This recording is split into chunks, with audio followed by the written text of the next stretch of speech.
Finally at पे commission is here, जिसका सब लोग वेट कर रहे थे। सेंट्रल गवर्नमेंट के इस एट पे कमीशन का अनाउंसमेंट कैबिनेट के अंदर किया गया। एट पे कमीशन अभी क्रिएट किया जाएगा फॉर द नेक्स्ट 1 ईयर। ये पे कमीशन, ये जो एट पे कमीशन है, अपने रिकमेंडेशंस देगा और रिकमेंडेशंस के बाद 2026 से सेंट्रल गवर्नमेंट के एम्प्लॉइज की सैलरीज और पेंशंस में इंक्रीज या इजाफा देखने को मिलेगा। नाउ बेसिकली पे कमीशन, ये कंसेप्ट क्या है, इसके आने से किस गवर्नमेंट एम्प्लॉइज को काफी फायदा मिलेगा, क्या बैंक के एम्प्लॉइज की सैलरी भी इंक्रीज होगी, क्या पेंशन में भी इंक्रीज मिलेगा, ये सारी चीजें हम आज के इस सेशन में डिस्कस करेंगे। दोस्तों, my name is doctor Pushpak Pandav और आप देख रहे हैं text book super coaching. Those who are ready to subscribe our channel, please एक बार चैनल को सब्सक्राइब भी कर दीजिएगा। तो let's start with the discussion. Exactly pay commission क्या है। दोस्तों, अभी रिसेंटली गवर्नमेंट ऑफ इंडिया की जो कैबिनेट की मीटिंग थी, उस कैबिनेट की मीटिंग में दो बड़ी अनाउंसमेंट हुई। एक अनाउंसमेंट था इसरो का थर्ड लॉन्च पैड गवर्नमेंट ने सैंक्शन कर दिया। वो भी बहुत बड़ी न्यूज है हमारे देश के लिए। And the news which we are waiting for so many days, like last 1 year से हम इसका वेट कर रहे थे, एट्थ पे कमीशन।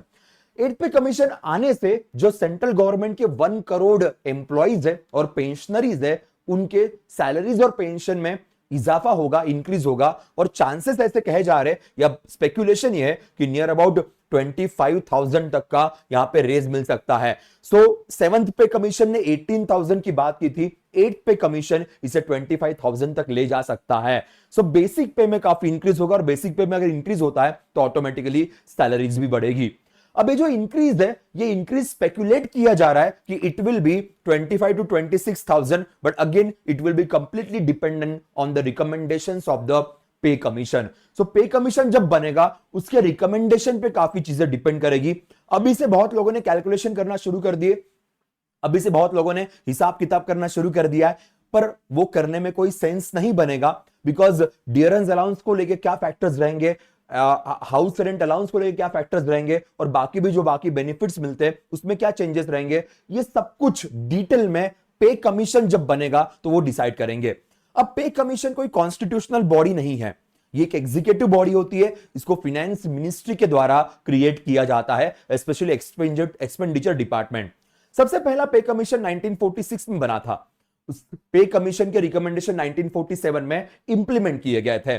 उसके बाद हर 10 साल के बाद इंडिया में पे कमीशन बनता है, ये हमारे देश का कल्चर है।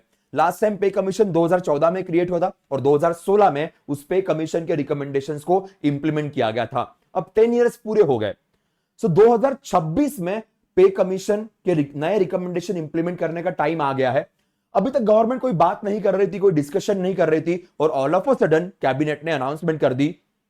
तो अश्विनी वैष्णव साहब का एक स्टेटमेंट आया जब एक कैबिनेट का अनाउंसमेंट हुआ कि जो डियरेंस अलाउंस है वो ऑलरेडी मोर देन 50% हो चुका है।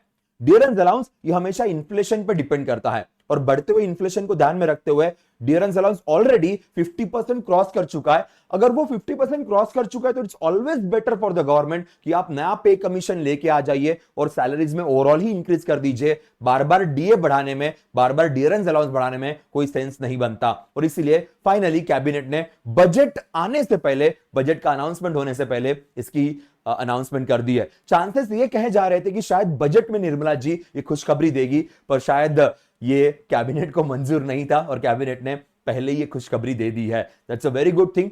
अब जैसे मैंने कहा कि पे commission is not the constitutional body, इसे क्रिएट किया जाएगा by the department of expenditure, ministry of finance. जैसे मैंने कहा कि हर 10 साल बाद पे कमीशन क्रिएट होता है। अब इनकी जो रिकमेंडेशंस है, ये रिकमेंडेशन मैंडेटरी भी नहीं है। अगर पे कमीशन ने कोई रिकमेंडेशन दी है और अगर गवर्नमेंट को लगा कि नहीं, इनके रिकमेंडेशन हमें पसंद नहीं है, we are not going to accept that, तो वो रिजेक्ट कर सकते हैं, मैंडेटरी नहीं होता है। कई बार ऐसा हुआ कि पे कमीशन के रिकमेंडेशंस में से कुछ रिकमेंडेशन गवर्नमेंट ने फॉलो किए और कुछ रिकमेंडेशन डिस्कार्ड किए। ये भी आज तक के इतिहास में मेंशन है, या आज तक के इतिहास में हमें देखने को मिला है। अब पे कमीशन में कितने लोग होते हैं? पे कमीशन के अंदर यूजुअली एक चेयरपर्सन और 2 मेंबर्स रहते हैं, but you can increase the members increase भी कर सकते हैं। तो कोई हार्ड एंड फास्ट रूल नहीं है, क्योंकि ये कॉन्स्टिट्यूशनल बॉडी नहीं है, स्टैट्यूटरी बॉडी नहीं है, एग्जीक्यूटिव बॉडी है, तो गवर्नमेंट अपने हिसाब से चीजें इंप्लीमेंट कर सकती है। तो यूजुअली एक चेयरपर्सन और 2 मेंबर्स, ऐसे 3 लोग दिखाई देंगे। और फाइनेंस मिनिस्ट्री के सेक्रेटरी जो एक्सपेंडिचर डिपार्टमेंट को हैंडल करते हैं, वो भी इसका पार्ट बनेंगे। तो ऐसे 4 लोग यूजुअली देखने को मिलते हैं। फुल टाइम मेंबर चेयरपर्सन और 2 मेंबर्स रहेंगे और एक मेंबर जो फिनेंस मिनिस्ट्री के सेक्रेटरी है एक्सपेंडिचर डिपार्टमेंट के, वो भी यहां पे काम करेंगे गवर्नमेंट का पॉइंट ऑफ व्यू रखने के लिए। अब पिछले कुछ पे कमीशन की अगर बात करें तो चेयरमैन हमेशा हमने रिटायर्ड जस्टिस को रखा हुआ है। लास्ट टाइम भी रिटायर्ड जस्टिस आलोक कुमार माथुर साहब थे, उसके पहले श्री कृष्णन साहब थे। सो जस्टिस, रिटायर्ड जस्टिस को एक रखने का एक ट्रेंड है, पर ऐसा कंपलसरी नहीं है कि हमेशा रिटायर्ड जस्टिस को ही रखा जाए, किसी और को पर्सन को भी रख सकते हैं। It will be again depending on the government, ये गवर्नमेंट पे डिपेंड करेगा। तो ये हो गया बेसिक्स ऑफ पे कमीशन। अभी हम बात करते हैं, जब 7th पे कमीशन आया था लास्ट टाइम 2016 में, तो उस पे कमीशन के अंदर जो बेसिक सैलरी है वो 18,000 कर दी थी। अर्लियर 7,000 थी, उससे 18,000 कर दिया। तो उसके लिए एक फिटमेंट फैक्टर होता है, उस फिटमेंट फैक्टर को 2.57 रखा गया था। अब ये फिटमेंट फैक्टर क्या है, ये बहुत बड़ा रोल प्ले करेगा दोस्तों। फिटमेंट फैक्टर जो है, ये कंसेप्ट बेसिकली एक मल्टीप्लायर के तौर पे यूज किया जाता है। तो बहुत सारे फैक्टर्स को ध्यान में रखते हुए, इन्फ्लेशन को ध्यान में रखते हुए, बाकी स्पेंडिंग्स को ध्यान में रखते हुए ये फिटमेंट फैक्टर रखा जाता है। इस फिटमेंट फैक्टर को पहले यूनिफॉर्मली नहीं रखते थे, पहले अलग अलग सेक्टर्स के हिसाब से फिटमेंट फैक्टर था। सेक्टर्स का मतलब जो गवर्नमेंट एम्प्लॉइज है वो जिस जिस फील्ड में काम कर रहे हैं उसके हिसाब से फिटमेंट फैक्टर अलग अलग रखे गए थे। ग्रेड पे के हिसाब से भी फिटमेंट फैक्टर अलग अलग रखे गए थे, जिससे बड़ा केओटिक सिचुएशन था। 7th जो हमारा पे कमीशन बना था, उस 7th पे कमीशन ने फिटमेंट फैक्टर को सिंपल सेम रखा। तो देखिए फिटमेंट फैक्टर 2.57 जो था, तो अर्लियर बेसिक सैलरी वो 7,000, तो उसको 2.57 से आप मल्टीप्लाई कर दीजिए तो 18,000 पे आ जाएगा। इस बार अगर सपोज कैलकुलेशंस करते हैं और इस बार अगर फिटमेंट फैक्टर 2.5 रखते हैं और जिसका बेसिक अगर सपोज 40,000 के आसपास जा रहा होगा कि बेसिक सैलरी 40,000, 2.5 से अगर मल्टीप्लाई कर देंगे तो ऑटोमेटिकली आपकी 1 लाख पर मंथ की सैलरी बन जाएगी। तो ये फिटमेंट फैक्टर होता है जो अक्रॉस द ग्रेड्स, सारे ग्रेड्स के लिए सेम तरीके से रखने की बात की गई है। लास्ट टाइम भी वैसे ही किया गया था, इस बार भी वही किया जाएगा। ये एग्जाम्पल है, 2.5 ही फिटमेंट फैक्टर रहेगा ऐसा अभी किसी को नहीं पता, ये सिर्फ एग्जाम्पल के तौर पे आपके सामने रखा गया है। वो जब कमीशन बनेगी, कमीशन के चेयरपर्सन कौन रहेंगे, कमीशन के मेंबर्स कौन रहेंगे, ये भी हमें पढ़ना होगा क्योंकि इसके ऊपर भी सवाल बन सकते हैं।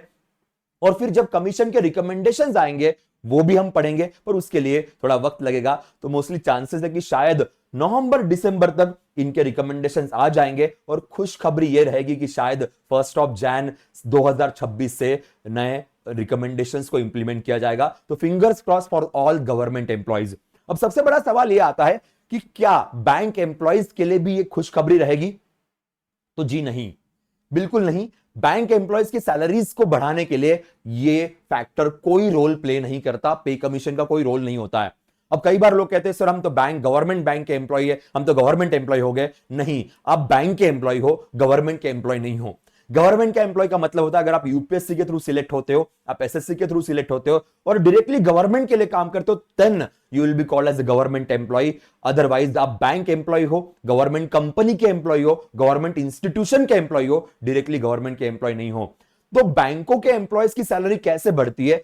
अभी ये मार्च मंथ का न्यूज है 2024 का, तब इंडियन बैंक एसोसिएशन के साथ एक मीटिंग हुई थी और उस मीटिंग के बाद सैलरी को 17% से इंक्रीज करने की बात की थी। तो ये लोग पे कमीशन का वेट नहीं करते, बैंक वाले पे कमीशन का वेट नहीं करते, आरबीआई वाले पे कमीशन का वेट नहीं करते। इनका सिस्टम कैसे होता है तो मैं आपको बताता हूं। इनका बायपैट्रिएट मीटिंग होती है। इस बायपैट्रिएट मीटिंग के अंदर आपको यहां पे निगोशिएशंस दिखाई देंगे इंडियन बैंक एसोसिएशन के, बैंक ऑफिसर्स एसोसिएशन और वर्कमैन एम्प्लॉय यूनियन के साथ। सो बेसिकली यूनियन के साथ मिलके ये निगोशिएशंस होते हैं। आपने सुना होगा कि 5 वर्किंग डेज की बातें हो रही है कि भाई फ्राइडे तक ही रखिए, सैटरडे संडे ऑफ करवा दीजिएगा।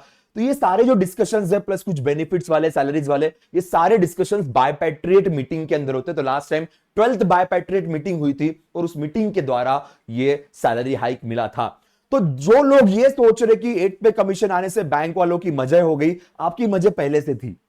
आपकी सैलरी 17% से पहले से ही बढ़ चुकी है, तो आपको उसकी चिंता करने की जरूरत नहीं है, बिकॉज बायपैट्रिएट मीटिंग इन सारे चीजों के लिए होती है। तो अफवाहों से दूर रहिएगा। बहुत सारे लोग आपको यह बताने की कोशिश करेंगे कि भाई मुबारक हो, अभी आपकी भी सैलरी बढ़ जाएगी, तो उनको थोड़ा समझाइएगा कि सिस्टम किस तरीके से वर्क करता है और इस सिस्टम में किसकी सैलरी किस एंगल से बढ़ती है। तो for you people, for bankers, आपको 10-10 साल वेट करने की जरूरत नहीं होती है। बायपैट्रिएट मीटिंग्स के निगोशिएशन चलते रहते हैं और उस निगोशिएशंस के अंदर आपकी सैलरी बढ़ जाएगी। कभी 2-2 साल के अंदर बढ़ जाती, कभी 3-4 साल लग जाते, पर बायपेट्रेट मीटिंग के हिसाब से वो रहेगा 10 साल तो बिल्कुल नहीं लगेंगे, उसके पहले ही आपके सैलरी में काफी इंक्रीज देखने को मिलेगा।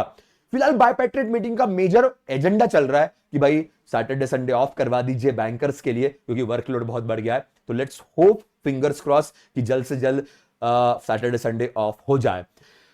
That's it guys from my side for the day. But फिलहाल हमारा सक्सेस टैंक ऑफर चल रहा है, और सक्सेस टैंक ऑफर के अंदर हमारी बैंक इंश्योरेंस सुपर पैक की जो पूरा का पूरा बंडल है वो आपको केवल 1312 के अंदर मिलेगा। इस बंडल में आपको जितनी भी नई बैचेस हमारे आने वाली है, चाहे आरआरबी का बैच आएगा, पीओ का, क्लर्क का 2025-26 के हिसाब से, आईबीपीएस के बैचेस आएंगे, एसबीआई के बैचेस आएंगे, वो सारे बैचेस आपको इसके अंदर इंक्लूडेड रहेंगे, with mock test, with practice sets, with updated study notes, everything. So ये 12 मंथ्स का आपका सब्सक्रिप्शन है। अगर आपको बैच वाइज जाना है, एग्जाम वाइज जाना है, तो वो भी ऑप्शंस आपके पास अवेलेबल है। बट अगर नेक्स्ट ईयर की सोचे, आईबीपीएस का कैलेंडर भी आ गया, तो ये आपके लिए काफी इंपॉर्टेंट रहेगा, बिकॉज ये हर एग्जाम की हर बैच यहां पे अवेलेबल होगी, चाहे इंश्योरेंस एग्जाम हो वो भी यहां पे अवेलेबल होगा।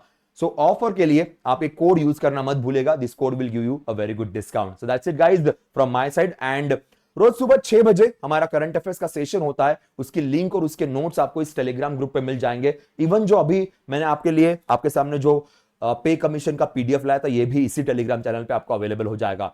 तो मिलते हैं सुबह 6 बजे हमारे करंट अफेयर्स के सेशन में। तब तक के लिए बाय बाय, टेक केयर।